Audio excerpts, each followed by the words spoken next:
अच्छा बच्चों, कल मैंने आपको हमारा जो पड़ोसी देश है पाकिस्तान, उसके 7 राज्यों के बारे में बताया। ठीक है। उसके बाद आज कुछ कंपैरिजन देखते हैं कि दोनों देश 1947 में भारत से अलग होकर पाकिस्तान बना। भारत ने तरक्की का रास्ता अपनाया, पाकिस्तान ने कुछ और रास्ता अपनाया, उसके बारे में आपको बताएंगे। तो पहले भारत से शुरुआत करते हैं। भारत ने 1947 में आज़ाद होने के बाद सर्वे भवन्तु सुखिनः, ठीक है, कि सभी लोग सुखी रहें। वसुधैव कुटुंबकम, वसुधा का मतलब होता है धरती, कुटुंब मतलब परिवार, यानी सारा जो विश्व है वो एक परिवार मानता है भारत। जियो और जीने दो, ठीक है। मानवता, ह्यूमनिज्म, प्रकृति प्रेम, नेचर के प्रति प्रेम, पर्यावरण की सुरक्षा, सबका साथ सबका विकास, भारत का ये मॉडल है। भारत ने जो अपना मकान बनाया उसकी नींव ऐसे रखी। ठीक है। भारत ने क्या बनाया?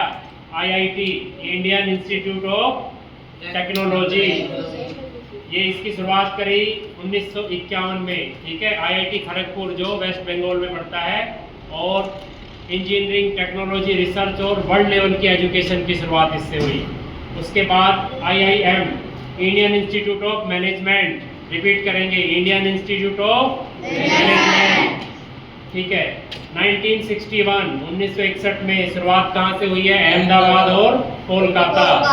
मैनेजमेंट एंड बिजनेस लीडर तैयार करना, वर्ल्ड लेवल की कंपनीज के लिए नेतृत्व तैयार करना, लीडर्स तैयार करना। आज वर्ल्ड की जो टॉप कंपनीज है उनके जो CEO हैं वो इंडियंस है, भारतीय है। जैसे गूगल में सुंदर पिचाई, ठीक है, ऐसे काफ़ी लोग हैं, माइक्रोसॉफ्ट में, ठीक है, और मास्टर कार्ड, काफ़ी वर्ल्ड बैंक में, IIM, IMF, काफ़ी इनमें भारत के जो लीडर हैं वो काम कर रहे हैं, वो सब IIT IIM से पढ़ के गए हैं। उसके बाद भारत ने बनाया AIIMS, Indian all India institute of medical science, 1956 में। ठीक है। नई दिल्ली से इसकी शुरुआत हुई। वर्ल्ड लेवल का इसमें एजुकेशन और मेडिकल साइंस पे रिसर्च एंड इंस्टीट्यूट है। ठीक है। इसमें आप एक से एक कोई भी बीमारी का इलाज करा सकते हैं, और आपको इस पे टॉप क्लास की, वर्ल्ड क्लास का इस पे हेल्थ की फैसिलिटीज मिलती है। उसके बाद भारत ने बनाया ISRO, Indian Space Research Organisation, 1969। Vikram Sarabhai इसके फाउंडिंग साइंटिस्ट थे। स्पेस रिसर्च, सैटेलाइट लॉन्च करना, चंद्रयान, मंगलयान, आदित्य L1 आपका सूरज से रिलेटेड है, जो सूरज के बारे में, सूर्य के बारे में रिसर्च कर रहा है। उसके बाद DRDO, Defence Research and Development Organisation, defence की जो टेक्नोलॉजी है उसको निर्मित करना। ठीक है। स्वदेशी हथियार प्रणाली, अग्नि मिसाइल, पृथ्वी मिसाइल, और तेजस जो भारत का खुद का आत्मनिर्भर फाइटर प्लेन है, जो भारत ने खुद बनाया है, तेजस। ठीक है। उसके बाद भाभा एटॉमिक रिसर्च सेंटर, 1954 में इसकी शुरुआत हुई। परमाणु ऊर्जा रिसर्च, भारत को परमाणु शक्ति बनाना, और भारत की जो परमाणु शक्ति है वो विश्व शांति के लिए है, किसी पे हमला करने के लिए नहीं है, किसी को ब्लैकमेल करने के लिए नहीं है। ठीक है। उसके बाद UIDAI, unique identification authority of India, यानी आधार कार्ड। भारत में करीब 130 करोड़ लोगों को आधार कार्ड डिस्ट्रीब्यूट किए गए हैं। हर आदमी की एक आइडेंटिटी है। करीब 200 से 250 गवर्नमेंट की योजनाएं आधार कार्ड से लिंक होके चल रही हैं। इससे सिस्टम में ट्रांसपेरेंसी और पारदर्शिता आती है, भ्रष्टाचार पे लगाम लगती है इससे।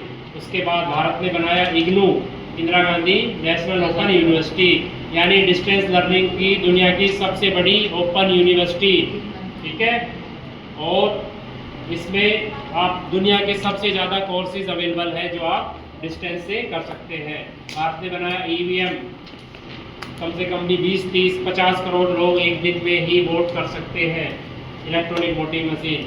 उसके बाद नए भारत का नया सपना, डिजिटल इंडिया, यानी UPI, यूनिफाइड पेमेंट इंटरफेस, 2016 में इसकी शुरुआत हुई। इसने पूरे देश की काया पलट दी, डिजिटल क्रांति की शुरुआत।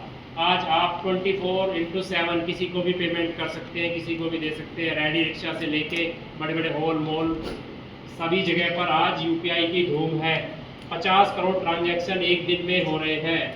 और काफ़ी देश इस सिस्टम को अपनाना चाह रहे हैं। सिंगापुर, यूएई, नेपाल, फ्रांस आदि देशों के साथ भारत का एग्रीमेंट हो गया है। वो लोग भी यूपीआई को अपनाने के बारे में सोच रहे हैं। आप सबको पता है भारत इस वक्त पाकिस्तान के साथ काफ़ी तनाव चल रहा है। पाकिस्तान ने जो पहलगाम में 69 पर्यटकों की जो उनका असेसिनेशन करवाया, उनको 69 और निर्दोष लोगों की जो हत्या करवाई, उसकी वजह से भारत पाकिस्तान के ऊपर मुंहतोड़ जवाब दे रहा है, मिसाइल वगैरह से अटैक कर रहा है। तो हम उस सिस्टम को समझना चाह रहे हैं कि हमारा जो पड़ोसी देश है उसकी शुरुआत कैसे हुई। पाकिस्तान ने तरक्की का रास्ता नहीं अपनाया, बल्कि कट्टरवाद यानी रेडिकलाइज, ठीक है, दारुल इस्लाम, दारुल हरब, गजवाए हिंद, ये सब वहीं के कंसेप्ट है, ठीक है। उसके बाद हमने बनाया IIT, IIM, पाकिस्तान ने बनाया LET यानी लश्कर-ए-तैयबा आतंकवादी संगठन 1987 में। इसका फाउंडिंग मेंबर कौन है? हाफिज सईद। उसके बाद बनाया उसने JEM, जैश-ए-मोहम्मद, ठीक है, मोहम्मद की फौज, सन 2000 में इसकी शुरुआत करी है आतंकवादी मसूद अजहर ने। उसके बाद हिजबुल मुजाहिदीन 1989, सैयद सलाउद्दीन, अल-बद्र 1998 में, लश्कर-ए-तैयबा और जैश मोहम्मद से निकला हुआ संगठन TRF, द रेजिस्टेंस फ्रंट 2019 में, ठीक है। ये सब लश्कर-ए-तैयबा के ही नकाबपोश संगठन है। ये समय के हिसाब से जब इन पे प्रतिबंध लग जाता है तो ये किसी नए नाम से यूथ को कनेक्ट करने के लिए इन्होंने नाम दिए हैं। उसके बाद PAFF, people anti resistance force, ठीक है। TRF और LET लश्कर-ए-तैयबा से जुड़ा हुआ माना जाता है। सोशल मीडिया पे यूथ को भड़काने के लिए, यूथ का ब्रेन वॉश करने के लिए सारे संगठन है। और एक बेहद खतरनाक कानून पाकिस्तान में चलता है जिसको बोलते हैं इश्निंदा, यानी कोई भी वहाँ पर गलती से भी अगर मुँह से कोई गलत शब्द निकाल देता है धर्म के प्रति, तो उसको सीधी वहाँ की जनता बिना कानून का पालन करे हुए भीड़ वहाँ पर किसी की भी हत्या कर सकती है। खासकर इस कानून का दुरुपयोग, इश्निंदा का दुरुपयोग वहाँ पर अल्पसंख्यकों को, ईसाइयों को, हिंदुओं को, सिखों को निशाना बनाने के लिए किया जा रहा है। तो आपके सामने दो तस्वीर है, ये भारत है, ये पाकिस्तान है।